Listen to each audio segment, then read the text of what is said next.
What does recovery mean for me?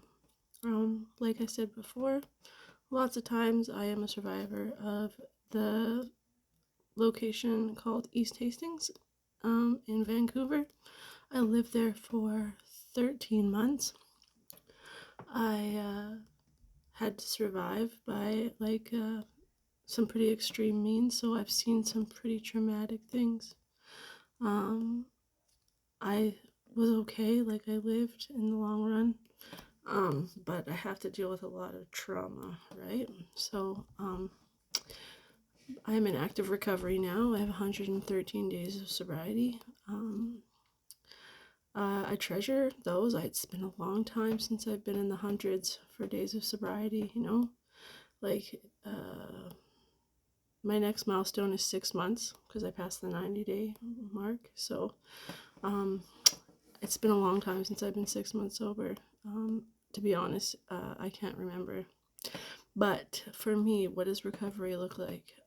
Recovery for me is respecting and acknowledging the fact that I survived, you know, honoring my survival and realizing that I was one of the people that made it out of the fentanyl crisis, and that I have a responsibility to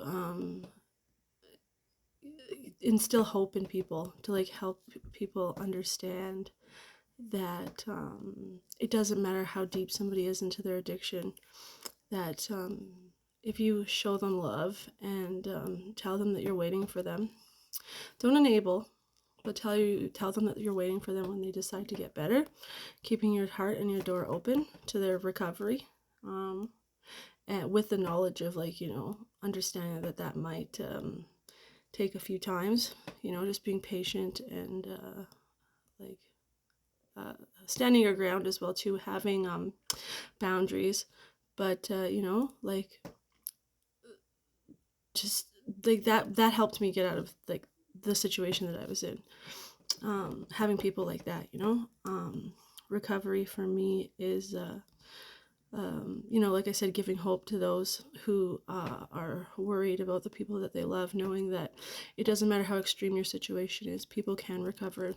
And I am a living testament of that. So that's why I share my story online, to, like, you know, help others.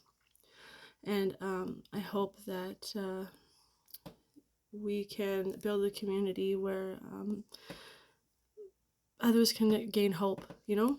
I really want others to gain hope and realize that they don't have to go down that road anymore. Recovery for me is showing up for myself, and that means making my bed every day, feeling my body, showing up for programming when I'm asked to, going to treatment, which I need for my trauma because of like being on Hastings last year, was the most traumatic experience I've ever had in my life, and I definitely was not built for living in a self-governing anarchy-based society. You know, like that's really what it was self-government. There, like I said before, there are rules to East Hastings, but there are no laws, and you can get away with murder, like literally. I don't say that in jest. I say that literally. So uh,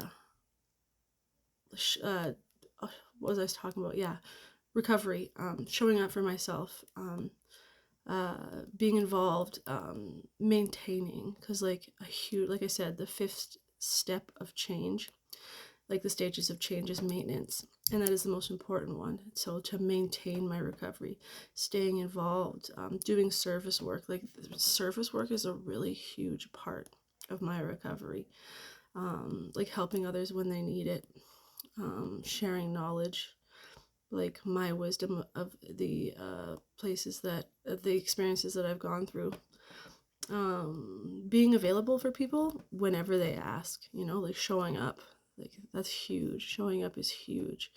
Being involved in 12 step, like that's the route that I chose to take. You don't have to.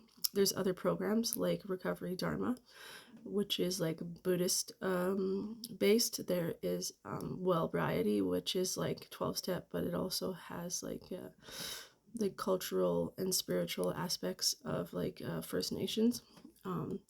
There is the SMART program, which is cognitive behavioral therapy, which is like the opposite of I am powerless. It is I am powerful, you know?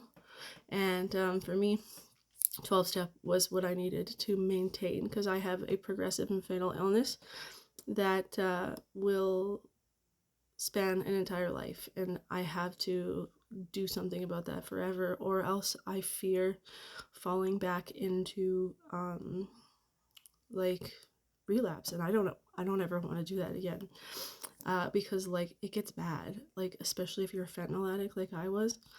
It gets really bad. It's pretty traumatic out there, and I have to live with the reality of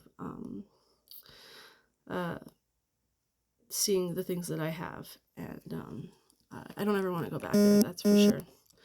I'm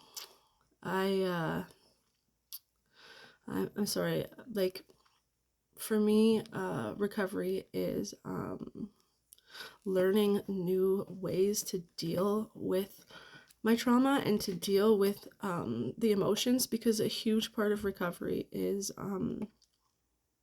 emotions, right? We don't want to feel. We don't want to feel when we are using. Like, we're escaping all of the things that we're avoiding, right? I escaped the thought of my children. I escaped like the guilt of knowing that I wasn't there for them for so long. I tried my best to ignore their existence, but eventually it just became so hard to ignore. I was just like, I cannot pretend that my family doesn't exist anymore. So I learned how to deal with those emotions, and I learned how to deal with the reality of that my family hasn't been around with me for like a while, right? So I learn by going to treatment and by showing up to these meetings. Like, I always take something from a meeting, even if I don't want to be there. There's always a lesson in everything that I do, and it doesn't matter how old you are, how young you are. There's always a opportunity to learn in every single experience that you go into. It's always a learning lesson you can always take from everything that you go through. Recovery for me is challenging myself, not living in like complacency, not becoming stagnant. I feel like I plateau, challenging myself to try something new. Like I said before, service work is a huge part of recovery. So like when I do my steps, like giving back and being a sponsor myself, that's really important for me. Also, like wanting to build that employment program is a huge part of what I want to do. I have big dreams, and being in recovery, I have the possibility to follow those dreams now. Like, I'm no longer consuming. I believe that creation is a huge part of recovery, and if you are not creating, you are consuming. And art is life.